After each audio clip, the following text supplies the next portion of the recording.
Hello everyone, आज का हमारा टॉपिक है relation between electric field and electric potential यानी पोटेंशियल ग्रेडियंट। पोटेंशियल ग्रेडियंट का मतलब होता है पोटेंशियल पर यूनिट डिस्टेंस। तो इसके अंदर हम इसके बारे में स्टडी करेंगे। तो सबसे पहले हम क्या कर लेते हैं, हम एक चार्ज ले लेते हैं। जैसे यहाँ पर ले रखा है स्मॉल क्यू, उसकी कुछ ना कुछ इलेक्ट्रिक फील्ड होगी। मान लीजिए हमें किसी टेस्ट चार्ज को यानी यूनिट पॉजिटिव चार्ज को पी पॉइंट से लेकर क्यू पॉइंट तक लेकर आना है। ठीक है, तो इसमें हमने टोटल कितना वर्क हुआ। ठीक है, तो हमने क्या मान लिया कि एक यूनिट पॉजिटिव चार्ज मान लिया क्यू नोट। ठीक है, वो मान लेते हैं मूव करता है पी से क्यू, तो जो पी पॉइंट है उससे लेकर क्यू पॉइंट तक मूव कर रहा है।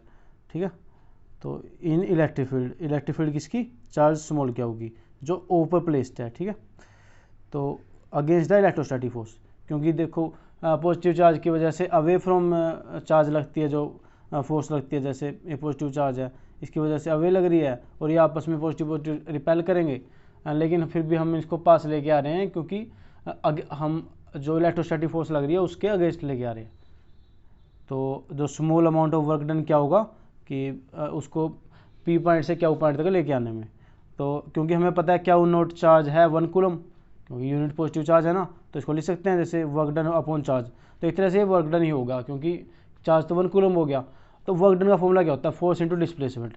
जब चार्ज 1 कूलम हो जाता है, यानी जब यूनिट पॉजिटिव चार्ज हो जाता है, तो फोर्स और इलेक्ट्रिक फील्ड इक्वल आ जाती है।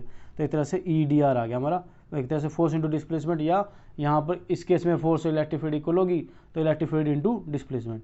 ठीक है, तो हम मान लेते हैं कि पी पॉइंट पे और क्यू पॉइंट के ऊपर पोटेंशियल है V और V प्लस DV। ठीक है, वो इलेक्ट्रिक पोटेंशियल हो गया P और क्यू पॉइंट पे। तो इनका पोटेंशियल डिफरेंस क्या हो गया कि जो फाइनल माइनस इनिशियल, तो V क्यू माइनस VP। ठीक है, तो हमें पता है कि जो हमारा इलेक्ट्रिक पोटेंशियल क्या होता है, वर्क डन। जैसे इलेक्ट्रोस्टैटिक पोटेंशियल एनर्जी थी हमारी टोटल वर्क डन, और इलेक्ट्रिक पोटेंशियल था हमारा वर्क डन अपॉन चार्ज।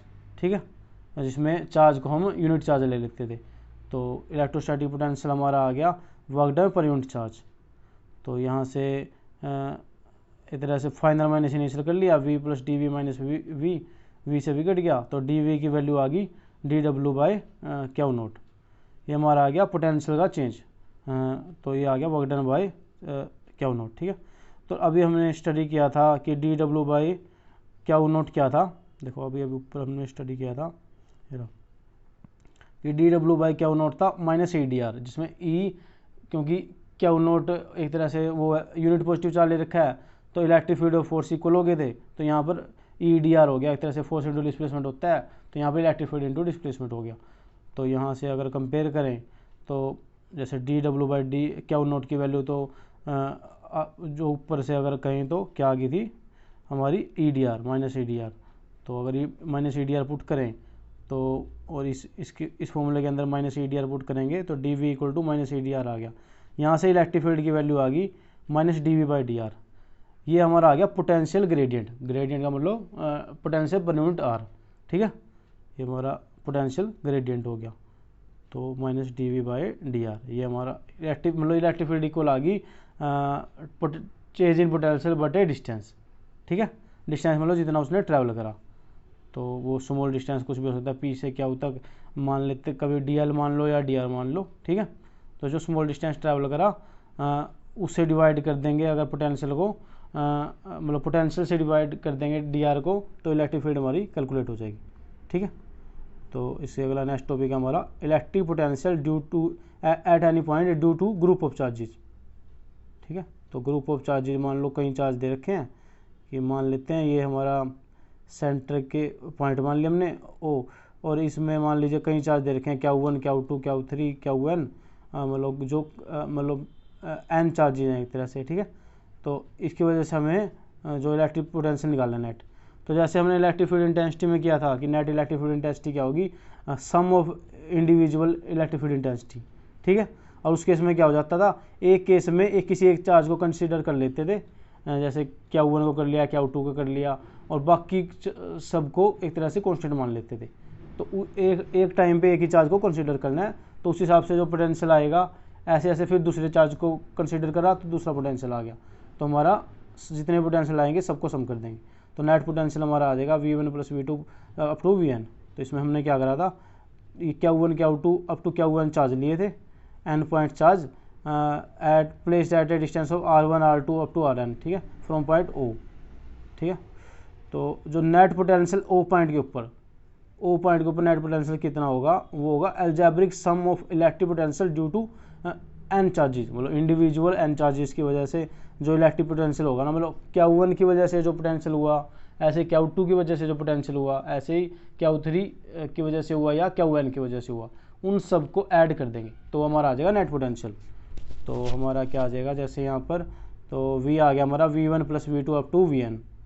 तो पोटेंशियल फॉर्मूला क्या था हमारा 1/4π E0 Q/R, ये हमने कैलकुलेट किया था कि 1/4π E0 Q/R हमारा इलेक्ट्रिक पोटेंशियल का फॉर्मूला था। तो अगर इसके अंदर पुट करें तो 1/4π E0 Q1/R1 फिर Q2/R2, क्योंकि जो Q2 चार्ज है उसका सेंटर से डिस्टेंस R2 है, जैसे ऊपर आप देख सकते हो। तो Q2 का तो डिस्टेंस हमारा R2 था और Qn का Rn है, ठीक है, Q1 का R1 है। तो एक तरह से आ गया हमारा Q1 1/4π E0 Q1/R1 plus 1/4π E0 Q2/Rn R2, ऐसे कर करके 1/4π E0 Qn/Rn, ठीक है। इसमें कॉमन आ रहा है 1/4π E0, तो ये हमारा 1/4π E0 हमारा कॉमन आ गया। तो अंदर आ गया Q1/R1 plus Q2/R2 up to Qn/Rn। तो ये एक तरह से हमारा रिलेशन आ गया कि electric potential due to group of charges at any point. तो यहाँ से क्योंकि देखो सब में सेम ही चीज़ हो रही है, जैसे अगर फर्स्ट चार्ज की बात हो रही है तो डिस्टेंस भी फर्स्ट चार्ज का होगा, ठीक है। तो एक तरह से हम समीशन की फॉर्म में इसको लिख सकते हैं। तो समीशन की फॉर्म में लिखेंगे तो क्या आएगा 1/4π E0 summation I1 to n Qi/Ri, ठीक है। जैसे I की वैल्यू 1 पुट करिए तो Q1/R1 हो गया, और फिर 2 पुट करिए तो Q2/R2 हो जाएगा, ठीक है, इन सब का सम। तो ये हमारा इलेक्ट्रिक पोटेंशियल आ गया due to group of charges, ठीक है। तो नेक्स्ट टॉपिक हमारा इक्विपोटेंशियल सरफेस। तो हम इसके अंदर इक्विपोटेंशियल सरफेस के बारे में बात करेंगे। तो इक्विपोटेंशियल सरफेस होता क्या है, तो it is a surface around a charge, किसी भी चार्ज के अराउंड का एक सरफेस होता है eight which the electric potential remains same is called equipotential surface. देखो इक्वी मतलब इक्वल, पोटेंशियल मतलब पोटेंशियल, मतलब जिस सरफेस के ऊपर पोटेंशियल इक्वल होना वो हो गया इक्विपोटेंशियल सरफेस। तो कोई भी चार्ज है उसके अराउंड का ऐसा सरफेस जिसके हर एक पॉइंट के ऊपर, जो सरफेस के हर एक पॉइंट के ऊपर इलेक्ट्रिक पोटेंशियल सेम हो, वो इक्विपोटेंशियल सरफेस है। तो ये हमने एक पॉइंट चार्ज मानना, तो इसके अराउंड के सरफेस ड्रॉ कर रखे हैं, जैसे ये ड्रॉ कर रखे हैं, तो इनके हर एक पॉइंट के ऊपर, सरफेस के जो ऊपर के हर एक पॉइंट के ऊपर इलेक्ट्रिक पोटेंशियल सेम है, तो इनको कहा जाएगा इक्विपोटेंशियल सरफेस। तो जैसे लाइन चार्ज के लिए ले सकते हैं हम, ठीक है। तो इसके हर एक पॉइंट के ऊपर लाइन चार्ज के जो पोटेंशियल है वो सेम है, ठीक है।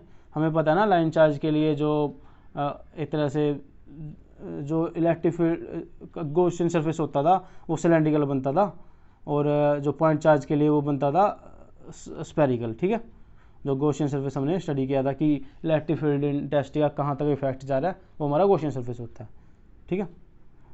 तो जो कोई भी सरफेस होता है ना, जो इक्विपोटेंशियल सरफेस और इलेक्ट्रिक फील्ड लाइन का डायरेक्शन वो हमेशा नॉर्मल डायरेक्शन में होता है। तो जैसे अगर हम बात करें कि ये हमारी इलेक्ट्रिक फील्ड का डायरेक्शन है, तो और ये हम मान लीजिए हमने मान लिया इक्विपोटेंशियल सरफेस, तो ये इन इक्विपोटेंशियल सरफेस और इलेक्ट्रिक फील्ड का डायरेक्शन हमेशा नॉर्मल होगा, ठीक है। तो ये अलग अलग हम एग्जांपल स्टडी कर सकते हैं, तो जिसमें चाहे इलेक्ट्रिक फील्ड इंक्रीज करें डिक्रीज करें, लेकिन ये हमेशा नॉर्मल होगा, ठीक है। जैसे इलेक्ट्रिक डाइपोल के लिए अगर देखें तो इलेक्ट्रिक डाइपोल के लिए आ गया हमारा पॉजिटिव चार्ज और नेगेटिव चार्ज होता है ना इलेक्ट्रिक डाइपोल के अंदर, इसके अराउंड का हमारा इक्विपोटेंशियल सरफेस ले लिया, तो इलेक्ट्रिक डाइपोल में पॉजिटिव नेगेटिव चार्ज रखे जाते हैं, तो आपस में अट्रैक्ट करेंगे, तो उनका एक तरह से इक्विपोटेंशियल सरफेस इस तरह का मिलेगा, ठीक है। तो इसमें काफ़ी जो क्लोज होंगे जो पॉजिटिव नेगेटिव चार्ज, ठीक है। अब हम प्रॉपर्टी स्टडी करते हैं इक्विपोटेंशियल सरफेस की। तो इक्विपोटेंशियल सरफेस की प्रॉपर्टी क्या होती है, अगर इसकी फर्स्ट प्रॉपर्टी के बारे में स्टडी करें तो फर्स्ट प्रॉपर्टी क्या है कि there is no work done to move a charge on equipotential surface, कि इक्विपोटेंशियल सरफेस के ऊपर, क्योंकि इक्विपोटेंशियल सरफेस के ऊपर क्या होता है, जो पोटेंशियल है वो सेम होता है, तो अगर पोटेंशियल सेम होने की वजह से किसी चार्ज को इक्विपोटेंशियल सरफेस के ऊपर मूव करने में कोई वर्क डन नहीं करना पड़ता, मतलब चार्ज फ्रीली मूव कर सकता है, कोई वर्क डन नहीं करना पड़ता इक्विपोटेंशियल सरफेस के ऊपर। ठीक है, ये होगी हमारी फर्स्ट प्रॉपर्टी। और इसकी सेकंड प्रॉपर्टी की बात करें तो सेकंड प्रॉपर्टी क्या है कि जो इलेक्ट्रिक फील्ड लाइन है ना, मतलब इलेक्ट्रिक फील्ड लाइन से इलेक्ट्रिक फील्ड, वो हमेशा राइट एंगल होएगी इक्विपोटेंशियल सरफेस के, जो हमने अभी ऊपर स्टडी किया था कि जो इक्विपोटेंशियल सरफेस और इलेक्ट्रिक फील्ड लाइन्स के डायरेक्शन के बीच में एंगल होगा वो हमेशा 90 होगा। तो जैसे अगर हमने पोटेंशियल का फॉर्मूला देखें तो ये था हमारा EDR था या EDL था। ठीक है, वो वर्क डन बाय चार्ज था, क्योंकि जो इलेक्ट्रोस्टैटिक पोटेंशियल होता है वो वर्क डन बाय चार्ज होता है। ठीक है, क्या नोट है, क्या नोट हमारा टेस्ट चार्ज होता है। तो अगर इसको ओपन करें तो EDR या EDL को ओपन करें तो ED डॉट प्रोडक्ट में cos थीटा आ जाता है, तो cos थीटा आ गया हमारा। ठीक है, अब हमें पता है कि जो जैसे जो हम इक्विपोटेंशियल सरफेस के ऊपर नेट पोटेंशियल है सेम रहता है, तो जो पोटेंशियल का डिफरेंस होएगा तो वह जाहिर सी बात है जीरो होगा, क्योंकि अगर पोटेंशियल सेम है ना हर पॉइंट के ऊपर तो उनका डिफरेंस तो जीरो होगा, तो ये जीरो मान लेंगे। तो एक तरह से यहाँ से आ गया कि EDL cos theta equal to zero. तो अब देखिए ना तो इलेक्ट्रिक फील्ड जीरो हो सकती ना डिस्टेंस को जीरो ले सकते, तो cos थीटा जीरो होगा। cos थीटा जीरो कौन से एंगल पे होता है, तो वो होता है हमारा 90 डिग्री एंगल पे। तो इससे हमें पता लग गया कि जो इक्विपोटेंशियल सरफेस के ऊपर है ना, इलेक्ट्रिक फील्ड लाइंस और इक्विपोटेंशियल सरफेस के बीच का एंगल 90 डिग्री होता है। ठीक है, अब हम थर्ड प्रॉपर्टी के बारे में स्टडी करते हैं। तो थर्ड प्रॉपर्टी क्या है इसकी कि two equipotential surface can never intersect each other. ठीक है, तो कोई भी दो इक्विपोटेंशियल सरफेस कभी भी इंटरसेक्ट नहीं कर सकते। ठीक है, अगर इंटरसेक्ट करेंगे तो जाहिर सी बात है इक्विपोटेंशियल सरफेस पे क्या होता है, जो पोटेंशियल है वो सेम रहता है। ठीक है, अगर इंटरसेक्ट कर गए तो फिर वो अलग अलग चार्ज के लिए पोटेंशियल सेम हो गया, ऐसा हो नहीं सकता। ठीक है, तो ये हमारा थर्ड प्रॉपर्टी है कि इक्विपोटेंशियल सरफेस कभी भी आपस में इंटरसेक्ट नहीं कर सकते। इसकी फोर्थ प्रॉपर्टी क्या है कि जो इसकी इक्विपोटेंशियल सरफेस की फोर्थ प्रॉपर्टी है कि they help to know the direction of electric field. देखो हमें पता है क्या है, जैसे इक्विपोटेंशियल सरफेस का जो हमारा डायरेक्शन होगा ना उसके परपेंडिकुलर होगी हमेशा जो इलेक्ट्रिक फील्ड की डायरेक्शन है। तो इससे हमें पता लग जाता है कि इलेक्ट्रिक फील्ड का डायरेक्शन क्या होगा, क्योंकि वो हमेशा इक्विपोटेंशियल सरफेस के परपेंडिकुलर होनी है। ठीक है, तो जिस डायरेक्शन में इक्विपोटेंशियल सरफेस होगा उसके परपेंडिकुलर डायरेक्शन में एक तरह से इलेक्ट्रिक फील्ड होगी। ठीक है, जो अब क्या दे डिस्टिंग्विश, फिफ्थ प्रॉपर्टी है इसकी, मतलब डिस्टिंग्विश करती है strong electric field and weak electric field को। ठीक है, तो इससे पता लग जाता है हमें इक्विपोटेंशियल सरफेस से कि जितना देखो क्लोजली इक्विपोटेंशियल सरफेस होगा, मतलब या जितने ज़्यादा इक्विपोटेंशियल सरफेस होंगे तो उतनी ज़्यादा इलेक्ट्रिक फील्ड होगी।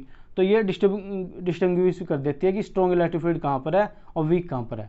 ठीक है, क्योंकि जितने दूर दूर होंगे इक्विपोटेंशियल सरफेस उतनी वीक इलेक्ट्रिक फील्ड होगी। ओके, ये हमने स्टडी किया कि इक्विपोटेंशियल सरफेस क्या होता है और उसकी प्रॉपर्टी क्या होती है। ठीक है, तो थैंक यू।